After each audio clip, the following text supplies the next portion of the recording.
बिस्मिल्लाहिर्रहमानिर्रहीम अस्सलाम वालेकुम viewers welcome to our daily market review video. आज मार्केट में एक पॉजिटिव सेशन रहा। इंडेक्स ने 414 पॉइंट्स के गेन के साथ 66,426 के लेवल पे क्लोजिंग दी है। व्यूअर्स, अपने कल के एनालिसिस में आपके साथ शेयर किया था कि मार्केट के की प्लेयर्स में एक रेजोल्यूट है कि वो मार्केट की स्टेबिलिटी को बरकरार रखना चाहते हैं। तो अकॉर्डिंगली आज हमने देखा कि मार्केट में हमें बुलिश मोमेंटम का कंटिन्यूएशन नज़र आया है। अब इस मोमेंटम की कंटिन्यूएशन का एक सिग्नल ये होगा कि इन केस इंडेक्स 66,800 के लेवल को मेंटेन कर जाता है तो इंडेक्स में हम मज़ीद बिल्डअप देख सकते हैं। अगर इन लेवल्स पे मार्केट रेजिस्ट हुई यानी 66,800 या उससे नीचे के लेवल पे तो काफ़ी कभी इम्कान होगा कि मार्केट 65,000 के लेवल की तरफ मूव कर सकती है। अब व्यूअर्स, ये तो हमने सपोर्ट और रेजिस्टेंस लेवल्स मार्केट के डिस्कस किए। अब मार्केट के कुछ की इंडिकेटर्स की बात करते हैं, कुछ फंडामेंटल न्यूज़ है मार्केट में। सबसे पहले बात करते हैं पॉलिसी रेट की। तो स्टेट बैंक ऑफ पाकिस्तान ने आज उसकी मॉनेटरी पॉलिसी की कमेटी की मीटिंग थी जिसमें इंटरेस्ट रेट्स को अनचेंज्ड रखा गया है। एक प्रूडेंट डिसीजन है और ऐसा डिसीजन है जो कि ज़्यादातर मार्केट पार्टिसिपेंट्स एक्सपेक्ट कर रहे थे। व्यूअर्स, इसकी दो मेन रीजंस हैं। एक तो इन्फ्लेशन की रीडिंग्स काफ़ी हाई आ रही थी जिसकी वजह से इंटरेस्ट रेट को मेंटेन करना पड़ा है, और उसकी दूसरी रीज़न ये है कि इन केस अगर state bank of Pakistan forward looking approach पे जिस तरह कि एक्सपेक्ट किया जा रहा है कि अगले महीनों में इन्फ्लेशन कम होगी, उस बेसिस पे अगर रेट कट करता तो उससे हमारे इंपोर्ट पे प्रेशर पड़ता, हमारी इंपोर्ट्स बढ़ जाती और हमारे जो फॉरेन एक्सचेंज रिजर्व्स हैं वो अभी 7.7 बिलियन यूएस डॉलर्स के लेवल पे हैं, काफ़ी ज़्यादा कम है, तो उन पे मज़ीद प्रेशर पड़ना था। तो इस इवेंचुअलिटी को अवॉइड करने के लिए भी स्टेट बैंक ने एक डिसीजन लिया है कि for the time being interest rates को करंट लेवल्स पे मेंटेन किया जाए। ये as per market expectation decision था। मार्केट एक्सपेक्ट कर रही थी कि फ्रॉम मार्च ऑनवर्ड जो है इंटरेस्ट रेट्स में कमी होगी, देयरफॉर इसका कोई मटेरियल इम्पैक्ट मार्केट पे बनता हुआ नज़र नहीं आ रहा। अब इसके बाद व्यूअर्स एक और बड़ी डेवलपमेंट हुई है आज, और उसमें सऊदी अरामको ने गो पेट्रोलियम का 40% स्टेक जो है वो बाय करने के लिए रजामंदी जाहिर की है। काफ़ी बड़ी अचीवमेंट है व्यूअर्स, और फॉरेन डायरेक्ट इन्वेस्टमेंट पाकिस्तान में आएगी। जो गो पेट्रोलियम है ये एक अनलिस्टेड कंपनी है, तो देयरफॉर इसका कोई स्टॉक मार्केट पे ऐसा डायरेक्ट बेयरिंग नहीं है, लेकिन क्योंकि इस परचेज से overall foreign direct investment Pakistan में आएगी तो ऑब्वियसली इसका मैशत पे अच्छा असर होगा और इसका ऑब्वियसली मार्केट पे भी अच्छा असर होगा। तो गो पेट्रोलियम जो ओवरऑल हमारी ऑयल मार्केटिंग कंपनीज हैं, तो उसमें इसका अगर हम मार्केट शेयर देखें तो इस साल के जो 4 महीने हैं यानी जुलाई से लेके अक्टूबर तक, उसमें इसका मार्केट शेयर तकरीबन 3.9% रहा है। पिछले साल इसका मार्केट शेयर यानी जुलाई जून 2023 का जो पीरियड है 7% था। तो एक बड़ी कंपनी है और एक बड़ी इन्वेस्टमेंट है। अब एक सिग्नल व्यूअर्स ये आ रहा है कि ये जो सऊदी ने इन्वेस्टमेंट स्टार्ट की है पाकिस्तान में, अब जो रिफाइनरी की एक मेजर इन्वेस्टमेंट आनी थी भाई सऊदी साइड और सऊदी अरामको से, उसकी प्रोबेबिलिटी काफ़ी बढ़ गई है। तो ऑब्वियसली इसका ओवरऑल इकोनॉमी पे और ख़ास तौर पे रिफाइनरी सेक्टर में बड़ा पॉजिटिव इम्पैक्ट आ सकता है।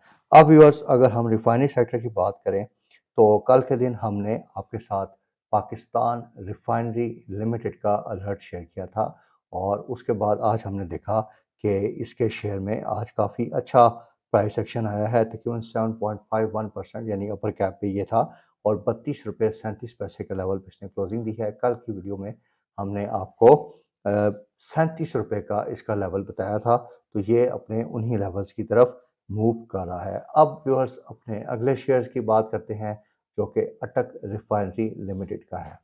आज इसमें खबर आई कि अटक रिफाइनरी लिमिटेड अपने प्लांट्स शट डाउन कर रहा है, और उसकी रीज़न ये है कि उसकी जो सेल्स हैं वो काफ़ी कम हुई हैं as compare to its production, और इसके इन्वेंट्री लेवल्स जो हैं वो काफ़ी हद तक इंक्रीज़ हो रहे हैं। और इसी वजह से उसने अपने प्लांट्स का शट डाउन का डिसीजन लिया है। रीज़न सेल्स कम होने की ये है कि जो ऑयल मार्केटिंग कंपनीज़ हैं, वो इम्पोर्टेड ऑयल को प्रेफ़र कर रही हैं over the oil provided by Attock refinery limited. और उसका बेसिक वजह ये है कि अटक रिफाइनरी का जो प्राइस मैकेनिज़्म है, उसमें 15 दिन पुरानी प्राइसेस जो हैं वो काउंट होती हैं। और जो इम्पोर्टेड ऑयल मार्केटिंग कंपनीज को प्रोडक्ट मिल रही है वो आप समझ लें कि बिल्कुल लेटेस्ट प्राइस होती है। तो क्योंकि ऑयल प्राइसेस इंटरनेशनल अगर हम लेवल पे देखें तो उसमें डिक्लाइनिंग ट्रेंड है, तो उस वजह से इम्पोर्टेड ऑयल जो है वो ऑयल मार्केटिंग कंपनीज को थोड़ा सस्ता पड़ा है as compare to the oil provided by Attock refinery. और इसी वजह से उनकी प्रेफ़रेंस इम्पोर्टेड ऑयल की तरफ ज़्यादा है। तो व्यूअर्स, इसकी प्लांट शट डाउन होने से और इसके इन्वेंट्री लेवल बिल्ड अप होने की वजह से अटक रिफाइनरी को जो है वो फाइनेंशियल लॉस होगा। और इस हायर इन्वेंट्री लेवल जो इसके बिल्ड अप हो रहे हैं, इसकी वजह से इसको आइंदा आने वाले पीरियड्स में इन्वेंट्री लॉसेस भी बुक करने पड़ेंगे। तो फाइनेंशियल इसकी इम्प्लीकेशंस ऑब्वियसली हैं इससे, क्योंकि ये अभी जो शेयर है अपने 5 ईयर्स के हाईएस्ट लेवल पे है। हमें इस पे बहुत ज़्यादा एहतियात से काम करना है। और ऑब्वियसली ये जो सऊदी इन्वेस्टमेंट आ रही है, इसमें बाकी रिफाइनरीज़ भी बेहतर परफ़ॉर्म करेंगी और इसका सेंटीमेंट का असर अटक रिफाइनरी पे भी होगा। बट वी वुड सजेस्ट कि आप अदर रिफाइनरीज़ जो हैं लाइक नेशनल रिफाइनरी है, पाकिस्तान रिफाइनरी है, उनको ज़्यादा प्रेफ़र कीजिए। और अटक रिफाइनरी में इन एलिवेटेड लेवल्स पे थोड़ा-सा मुहतात होके काम कीजिए, क्योंकि ये जो इसकी प्लांट शटडाउन की न्यूज़ है, ये कंपनी के लिए एक बुरी खबर है। इसके अलावा व्यूअर्स, मार्केट के लिए एक और बड़ा रिस्क और वो ये है कि जो इलेक्शंस हैं वो 9 फरवरी को होते हुए नज़र नहीं आ रहे हैं, क्योंकि कुछ पॉलिटिकल पार्टीज़ हैं like Pakistan Muslim league Noon, JUI, MQM, even people's party, इन्होंने कहा है कि जी मौसम बड़ा 8 फरवरी को शदीद होगा, सर्दी होगी। कुछ ने लॉ एंड ऑर्डर का बहाना बनाया है और बात यही हो रही है कि इलेक्शंस को डिले किया जाए।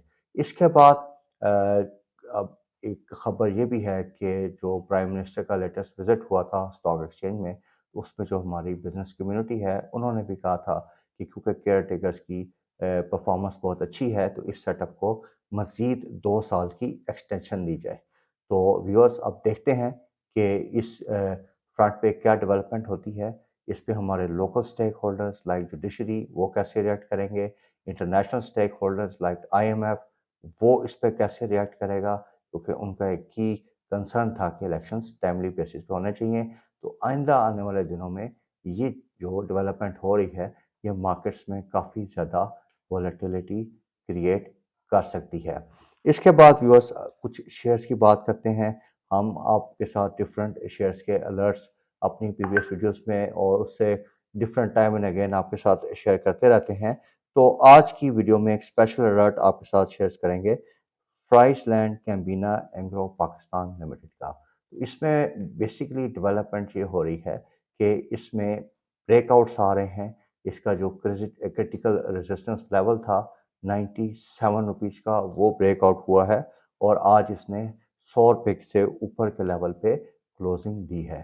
तो इस ब्रेकआउट की वजह से अगर हम इसको मीडियम टर्म में देखें व्यूअर्स, तो वी आर एक्सपेक्टिंग कि ये शेयर जो है इन द लॉन्ग टर्म या मीडियम टर्म 120 से 125 रुपए का जो लेवल है उस तक मूव कर सकता है। और ये जो 125 रुपए का लेवल है, ये लास्टली हमने 2021 में इस शेयर में ऑब्जर्व किया था।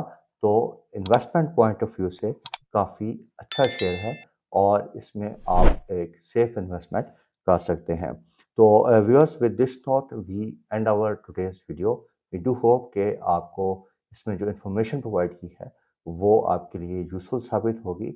अगर आपको ये हमारी काविश पसंद आती है तो आपने हमारे चैनल को लाज़मी सब्सक्राइब करना है, बेल आइकन का बटन आपने लाज़मी प्रेस करना है और हमारी इस वीडियो को अपने हल्का अहबाब में ज़्यादा से ज़्यादा शेयर करना है ताकि हमारी चैनल की आउटरीच बढ़ सके। Thank you very much viewers, take care, अल्लाह हाफ़िज़।